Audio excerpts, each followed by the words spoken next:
did some things well, but there's definitely room for improvement. I think a little bit of once those first stringers came out, there was you could tell in and out of the huddle some substitution problems. So stuff like that need to get ironed out, which is good to see. It's good to get it out there early to where we can work on that and make sure it doesn't happen again.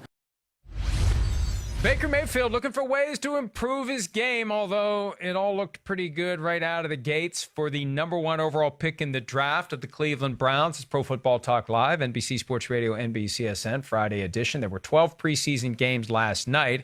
NFL Network picked the right one in the 7 p.m. Eastern slot because Saquon Barkley, the number 2 overall pick for the Giants, facing Baker Mayfield, the number 1 overall pick for the Browns. Even though they weren't in the game at the same time, Mayfield got extensive play. Tony Grossi of ESPN Cleveland told us yesterday we'd see more than 2 quarters from Mayfield, and we did. And Mayfield, in my mind, was great. Now, 11 for 20 does not cry out the same kind of accuracy that he had at Oklahoma, but that's fine. It'll come in time, just like the stripes on the helmets will come in time. They still don't have the stripes on the helmets. Maybe they should leave the stripes off the helmets the way they played last night. Baker Mayfield getting it done. Saw a back shoulder throw at one point. What do you think of that, Des Bryant? I think he liked it.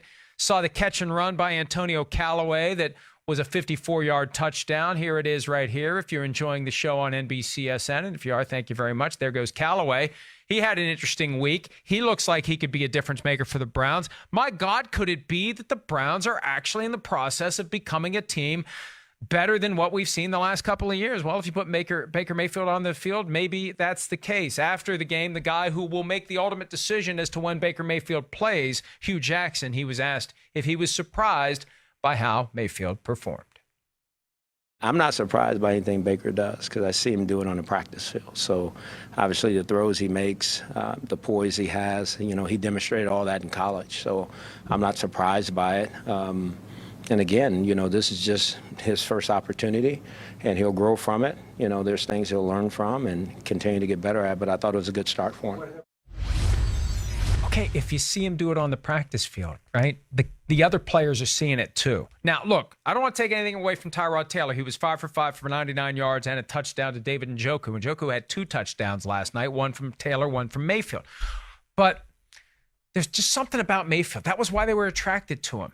He has that Pied Piper quality that Hugh Jackson talked about. He had that thing at his pro day workout where he makes a little sound and all the other former teammates from Oklahoma come running. He's a leader. It's an intangible quality that quarterbacks need. It is a thing that allows you to inspire a higher level of play from the men around you. That's the key. There's 2 ways to look at this. We can compare stats. We can look at how Tyrod Taylor throws the ball versus Baker Mayfield. Who's making better decisions? Who's got the higher accuracy? We can also look at what the other 10 guys do when they're on the field. And it's hard to make apples-to-apples comparisons when you're facing different defensive units, but I don't know. Maybe it's wishful thinking because we're always fascinated by that bright, shiny new object in football, the rookie that's going to come in and make an impact, and we want to witness that. We all want to witness a great story. What do you root for? I root for a great story, and it's always a great story when a young player comes in and makes an impact right away. It just felt different when Baker Mayfield was in there. It felt like something special is finally happening for a city and a team that has not had anything special from a football standpoint happen in a long time. 16 years since the last playoff appearance. Only 1 playoff berth since the Browns were reconstituted in 1999. 1 winning season since 2002. It came in 2007 when they went 10-6 but didn't make it to the playoffs. And they're going to screw it up. Right? They're going to find a way to screw it up. Oh, come on. I just feel like they should put Baker Mayfield on the field, and Hugh Jackson doesn't want to do it unless he is pulling off a great con job and he's making us think that he's not going to use him and he's ultimately going to, or maybe Hugh Jackson, remember he said in Hard Knocks, this is my chair and my bus. I think John Dorsey may have something to say about it.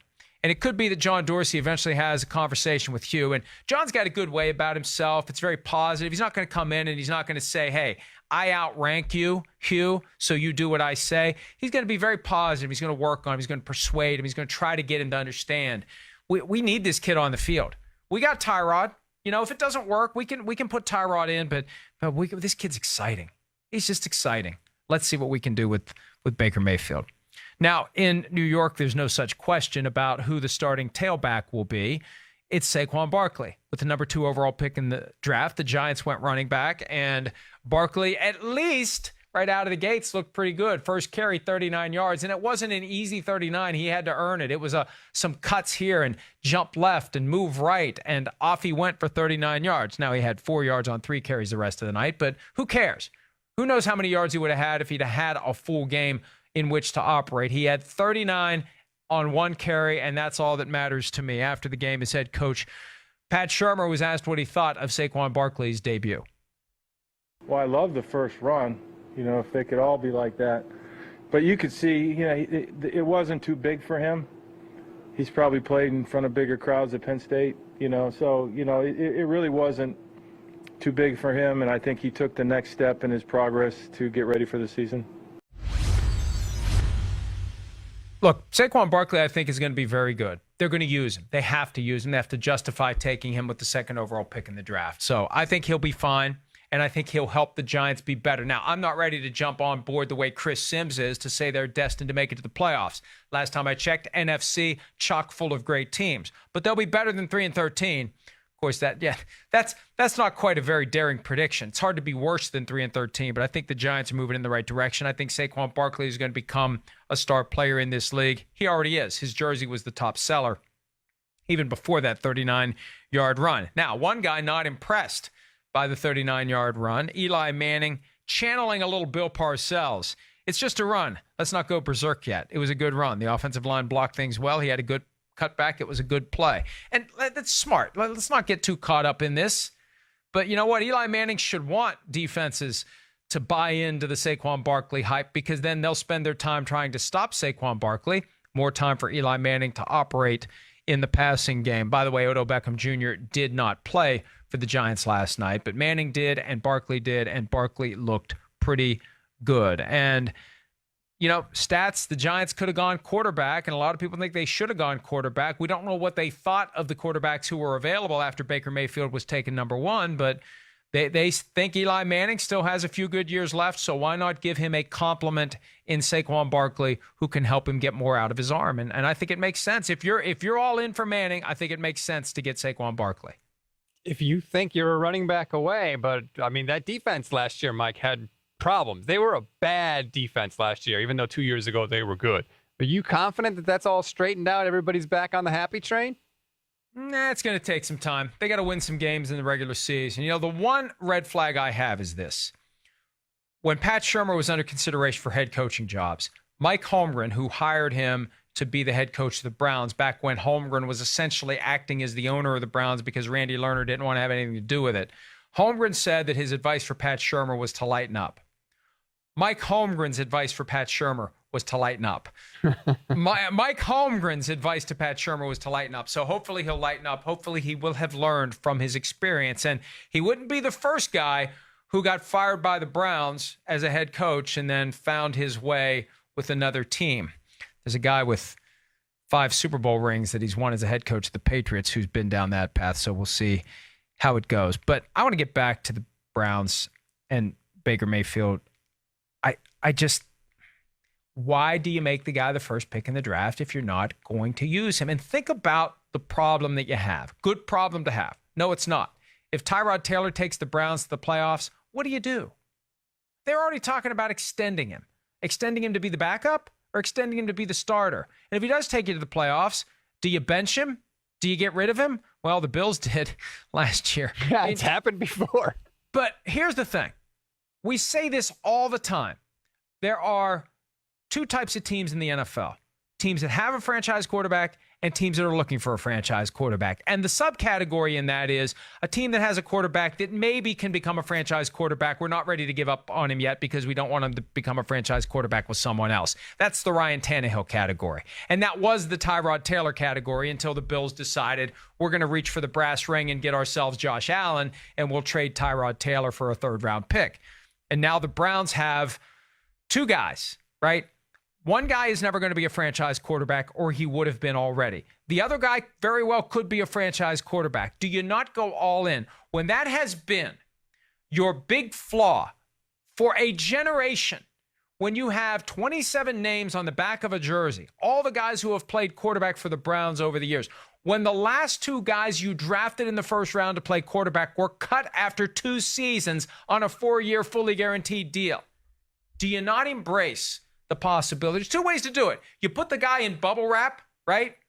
Like we're saving the good silverware for when the Pope visits the house, or do we just play him? Do we just go with it? And, maybe that's the deeper message that Todd Haley was trying to make to Hugh Jackson the other night on Hard Knocks. We don't want to live in our fears. Don't live in your fears, Cleveland. Embrace the fact that you have a guy who could be special. Get him on the field. Maybe, just maybe, he'll be like Deshaun Watson last year. And just think of how much better Watson would have been if he had been the guy all along. And I know now Tyrod Taylor's been the guy. It's not too late. It's not too late to say, you know what? Yeah, we see it, you see it. We're not stupid, and we're going for it. We're going for it. Well, we're wait a going minute. with the guy. Why was Tyrod Taylor's night not just as exciting as Baker Mayfield? Taylor was 5 for 5, led the team on a touchdown drive. I mean, he couldn't have done any more than he did. Because at best, Tyrod Taylor is the present. Mayfield is the future. He's the guy who can be a franchise quarterback. Tyrod Taylor is not suddenly at age 29 going to become a franchise quarterback, and I hope that doesn't show up on freezing cold takes at some point in the next couple of years after Tyrod Taylor has won 2 Super Bowls for the Cleveland Browns. I just think that when you finally get that guy that you believe is a franchise quarterback, you get him on the field. Now, it may be more complicated than that. It may be that John Dorsey fears that Hugh Jackson isn't really a quarterback whisperer and would ruin Baker Mayfield, so they're saving Baker Mayfield for the head coach that John Dorsey wants to hire next year, which is entirely possible. But the problem is, if Taylor takes a team to the playoffs, Hugh Jackson's probably going to be there. And not that Taylor's going to take him to the playoffs. I think that we overcomplicate the sport sometimes. The answer's right in front of your face. Baker Mayfield's your guy. You made him the first overall pick. Use him.